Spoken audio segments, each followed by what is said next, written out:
mustered some vim for the pitch to the country to do their part. What could their part possibly be? She could wrap bandages, she supposed, but the brunt of it would hit the younger set, Rosalind and her friends. But then, even Max was all of 35. Of all the reasons not to marry a younger man, she had gone through all the reasons. Sending another husband off to war hadn't been one of them. When Agatha looked over, he plucked his pipe out of his mouth, his expression exultant. He would want to be a part of it, would be an absolute nuisance until he'd been given a job. And where did that leave her? Agatha lost track of Chamberlain, thinking of distance, of separation. She tugged at her apron and hurried from the kitchen. "Ange!" Max called after her. The corridor, then through the house to the front hall, where the arch of light in the scallop window above the front door was bright. It was a fine day. All the worst days were.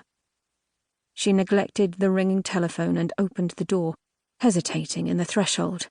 Outside, James, the latest of the Sealyham terriers, lay near a garden deck chair, white-bellied to the sun. The first dog her father had brought home and placed at her feet, she'd gone nearly catatonic with happiness. She had never been able to take in news, not good news, certainly not bad, without seeking seclusion and letting the new information break upon the old, like the river's edge lapping at the shore. Behind her, she could still hear Chamberlain. Never mind that now. She will hear his words repeated, reproduced, and read them in the evening edition. Now she had time to wait out the cloud that passed over the hill and darkened the magnolias. Magnolia grandiflora. She had time to let her thoughts catch up, her concerns be absorbed. When she felt she could take it all in, plans began to form. She could call on the dispensary, couldn't she? With a little brushing up, she could be useful too. And of course, there were always books to write. A Christie for Christmas, whether the Christie in question felt like writing or not. When the cloud passed and the sun shone on the hill again, Agatha came out from under the portico, leaving the door wide, and crossed the gravel drive. She stood on the hill, chin pointed south toward the sea. She took it in. The river that led so close to the channel. The fact of war, the eventualities. When she turned back, Greenway rose above her, the flat Georgian face catching the light like a temple of old. It seemed delicate to her just now. But hadn't it survived a century and a half? Hadn't it sent its sons to fight untold battles? The cannon, mounted down the hill and pointed out toward the River Dart, told the story. These grounds had already fended off wars long forgotten. This time, however, they must expect bombs from the air, gas attacks, a modern war with modern consequences, the likes of which no one had ever seen. Agatha gazed over the warm white stone, stalwart on the high ledge of the river. An ideal house, a dream house. They'd barely had a chance to settle in, hadn't the chance to be happy here. Now she wondered if they would.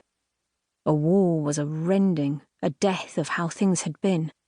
She had no concern for her life, but the life she had built, the people she had come to count on, her marriage, this house. She had traded her mother's house, the home of her idyllic childhood, to stand on this hill and call this house hers.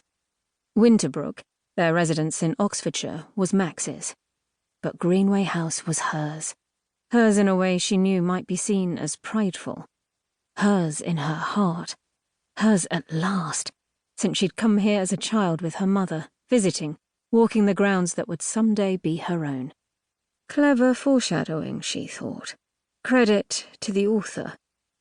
But that meant this was the beginning of the story, didn't it? If they were to have a proper story, Greenway stood, Max prevailed, Rosalind thrived, and she, Agatha, strung it all together, a book each year. If they were to have a proper story, then this simply couldn't be the end.